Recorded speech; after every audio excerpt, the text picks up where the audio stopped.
अयोध्या की मर्यादा है, काशी की शाश्वत चेतना है, मथुरा वृंदावन की भक्ति है, तो प्रयागराज की समरसता भी हम सबको त्रिवेणी हो या कुंभ या महाकुंभ चक्कर देखने को मिलती है और इसका परिणाम आज हम सबको देखने को वहां मिल रहा है। 2017 से कोई कॉमनल राइट्स यूपी के अंदर नहीं थे।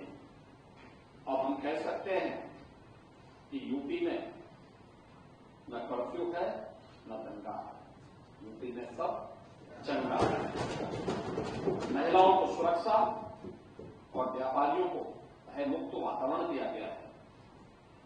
इन 8 वर्षों में 2,19,000 पुलिस की भर्ती, इनमें 20% महिला बेटियों के लिए आरक्षण, यानी हम लोग जब आए थे तब उत्तर प्रदेश पुलिस बल में तो 10,000 महिला कार्मिक थे। आज इनकी संख्या बढ़कर के 44,000 से अधिक हुई है। पुलिस की क्षमता में अभूतपूर्व, ट्रेनिंग क्षमता में अभूतपूर्व वृद्धि हुई है। मुझे याद है 2017 में हम लोग आए थे, हमें पुलिस की भर्ती करनी थी, राज्य के पास ट्रेनिंग की क्षमता नहीं थी। हम लोगों ने मिलिट्री, पैरामिलिट्री और अन्य राज्यों के ट्रेनिंग सेंटर हायर किए और इस बार 60,200 पुलिस कार्मिकों की भर्ती हुई है। इन सब की ट्रेनिंग हम उत्तर प्रदेश के स्वयं के ट्रेनिंग केंद्रों में, ट्रेनिंग सेंटर्स में उनकी ट्रेनिंग आज सफलतापूर्वक प्रदेश के अंदर हो रही है। आज पुलिस की अवस्थापना सुविधाओं में अभूतपूर्व परिवर्तन हुआ है। अब खपड़ेल के बैरक की जगह हाईराइज बिल्डिंग में पुलिस कार्मिकों के लिए बैरक बनाए गए हैं। 7 पुलिस कमिश्नरेट मॉडर्न पुलिसिंग का एक नया मॉडल प्रस्तुत कर रहे हैं। तो साइबर थाना और साइबर सेल इनकी पहचान को और तेजी के साथ आगे बढ़ा रहे हैं। फॉरेंसिक साइंस इकोसिस्टम, आधुनिक पुलिसिंग और वैज्ञानिक साक्ष्यों के लिए आज अनिवार्य 3 नए कानून लागू होने के बाद पूरे देश के अंदर 7 वर्ष से ऊपर की सजा के लिए फॉरेंसिक एविडेंस अनिवार्य किया गया है और उस फॉरेंसिक एविडेंस के लिए अब सरकार ने तय किया है कि हम लोग प्रदेश के अंदर पहले केवल 2 FSL लैब थे, फॉरेंसिक जो लैब थी वो मात्र 2 थी। आज हम लोग पहले ही 12 लैब जो 1 ग्रेड की है उनको प्रारंभ कर चुके हैं, 6 निर्माणाधीन है और सभी 75 जनपदों में 2-2 फॉरेंसिक वैन भी प्रदेश के अंदर आज फॉरेंसिक एविडेंस कलेक्ट करने के लिए आज संचालित हैं। 17 नगर निगम और गौतम बुद्ध नगर में सेफ सिटी की परियोजना लागू है।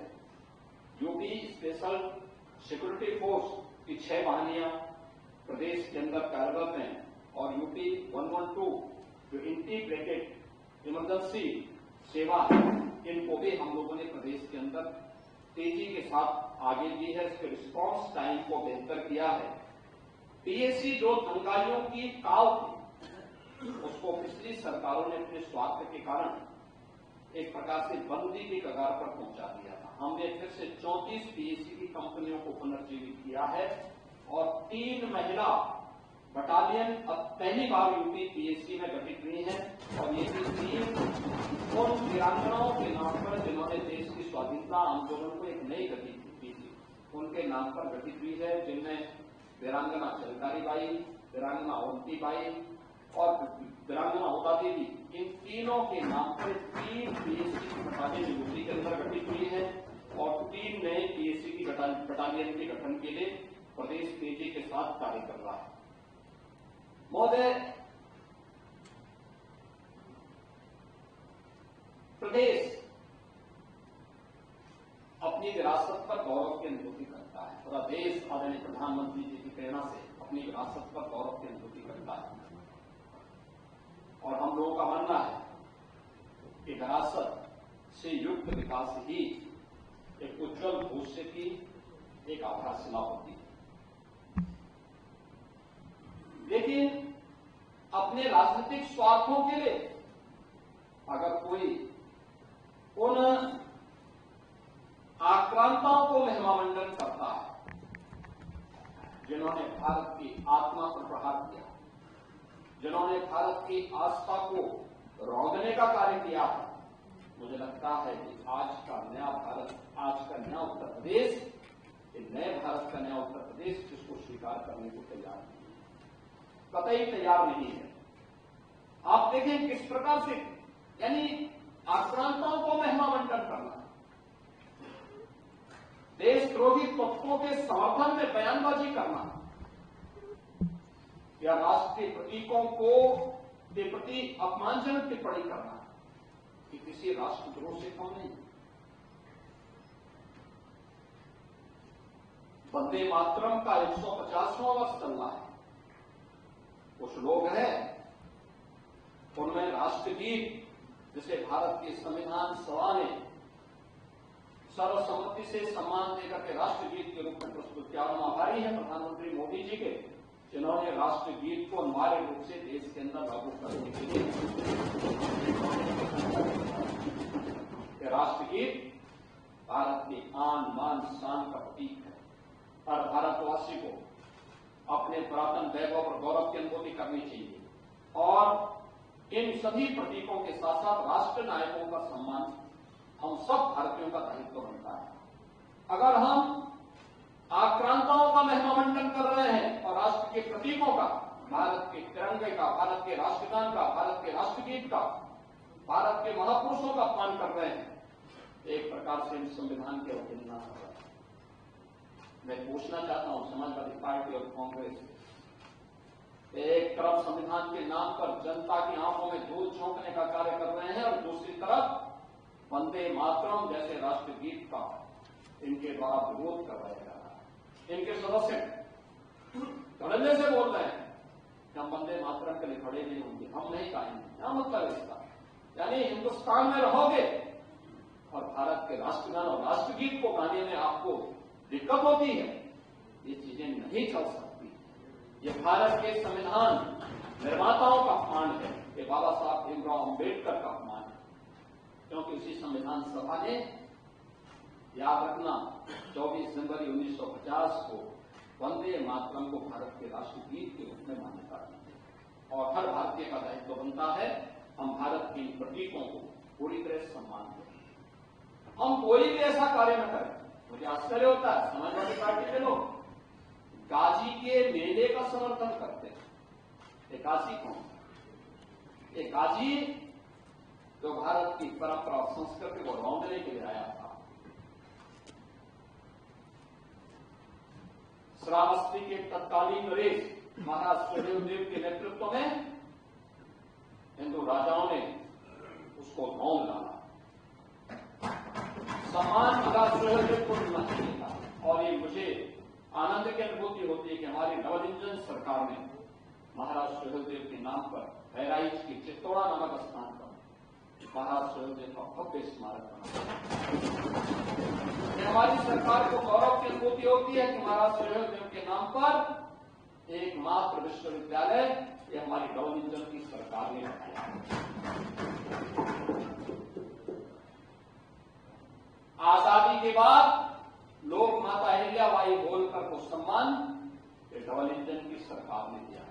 आदरणीय प्रधानमंत्री जी ने लोक माता का एक भव्य प्रतिमा काशी विश्वनाथ धाम में स्थापित करवाई, लेकिन गुमराह करना, असत्य वाचन करना और उसके माध्यम से गुमराह करने की जो प्रवृत्ति है समाजवादी पार्टी की, आज समाजवादी पार्टी लोक माता के नाम पर इसी प्रकार को गुमराह कर रही है। राम मंदिर का विरोध करते हैं, काशी विश्वनाथ धाम का विरोध करते हैं या उस प्रकार के तत्वों को प्रश्रय देते हैं। ये प्रवृत्ति दिखाती है इनको भारत की आस्था के प्रति कोई सम्मान नहीं है, कोई सम्मान नहीं है। जन्माष्टमी को रोकने का काम, कांवड़ यात्रा को रोक लगाने का काम, अयोध्या की 84 कोसी परिक्रमा हो या दीपोत्सव और रंगोत्सव के कार्यक्रम, यह प्रतिपक्ष से जुड़े हुए दलों ने अपने समय में इनको रोकने का काम किया। कांग्रेस तो सुप्रीम कोर्ट में यहां तक कह दी थी कि राम और श्री कृष्ण ये दोनों मिथक हैं। समाजवादी पार्टी ने अपने समय में राम भक्तों पर गोलियां चलाई थी, मंदिर निर्माण के मार्ग में बाधा पैदा करने के लिए अपने अधिवक्ता तैयार किए थे। लेकिन हम इस बात को कह सकते हैं कि हिंदुस्तान में भारत की आस्था को विकैद करके नहीं रख सकता है, और यतो धर्मस्थ तो जय की भाव के साथ वो विजयी जरूर होगी, और यही हुआ है। और आज अयोध्या में हम देख सकते हैं प्रभु श्री राम का भव्य मंदिर का निर्माण हो गया। आज देश और दुनिया आती है देखने के, लाखों की संख्या में हर दिन श्रद्धालु आ रहा है, हर दिन आ रहा है, प्रफुल्लित होके जाता है। ये आस्था के केंद्र केवल आस्था के केंद्र नहीं है, ये वास्तव में राष्ट्र चेतना के केंद्र भी है। राष्ट्र की शाश्वत चेतना को एक ताकत मिलती है यहां से, और वहां से हम लोगों ने आज इस कार्य को आगे बढ़ाया है। इन्हीं बातों को लेकर के हम लोग लगातार इन बातों को देखते हैं कि भारत की इस आत्मा के प्रति सम्मान का भाव रखना और वहां कार्य करना, ये हम सबके लिए गौरव की बात है। और हम लोगों ने उसी कार्य के साथ अपनी विरासत पर गौरव की अनुभूति करने के साथ ही उससे प्रेरणा, उसका सम्मान और उसके बेहतर भविष्य के लिए एक ठोस कार्य योजना के साथ एक डबल इंजन सरकार ने कार्य किया है। हमने गुलामी की मानसिकता से मुक्ति का मार्ग लेकर के आदरणीय प्रधानमंत्री जी ने देश की आजादी के अमृत महोत्सव वर्ष के समय विकसित भारत के लिए जिन पंचप्रण की बात की थी, उसी से प्रेरणा लेकर के आज हम एक सशक्त भारत की अटल आधारशिला बनाने के लिए हम लोगों ने अपनी आस्था को आगे बढ़ाने का काम किया है। आज प्रयागराज हो, अयोध्या हो, काशी हो, मथुरा वृंदावन हो, विंध्याचल हो, चित्रकूट हो, सुखतीर्थ हो, संभल, बरेली, नैमिषारण्य, ये जितने भी पावन तीर्थ हैं, हमारे बौद्ध परिपथ हैं, अन्य भारत में चल रही उपासना विधियों से जुड़े हुए जितने भी तीर्थ स्थल हैं, इन सब के समग्र विकास के लिए आज वहां पर जन सुविधाओं के विकास करने के साथ ही डबल इंजन सरकार ने उनके समग्र विकास के लिए भी कार्य प्रारंभ किया है। आज उत्तर प्रदेश की पहचान, जब मैं उत्सव प्रदेश की बात कर रहा हूं, तो उसकी पहचान दीपोत्सव से होती है। आज उसकी पहचान देव दीपावली से होती है, आज उसकी पहचान रंगोत्सव से होती है। अब ये केवल एक आयोजन मात्र नहीं है, बल्कि यह भारत के आध्यात्मिक गौरव का एक वैश्विक उत्सव के रूप में इन्होंने अपनी पहचान बनाई है। कौन ऐसा भारतीय है जिसने अयोध्या के दीपोत्सव को, काशी के देव दीपावली को और मथुरा वृंदावन के रंगोत्सव के कार्यक्रम के साथ आत्मिक भाव के साथ में जुड़ा हुआ। और आस्था का सम्मान करने का परिणाम क्या है? यही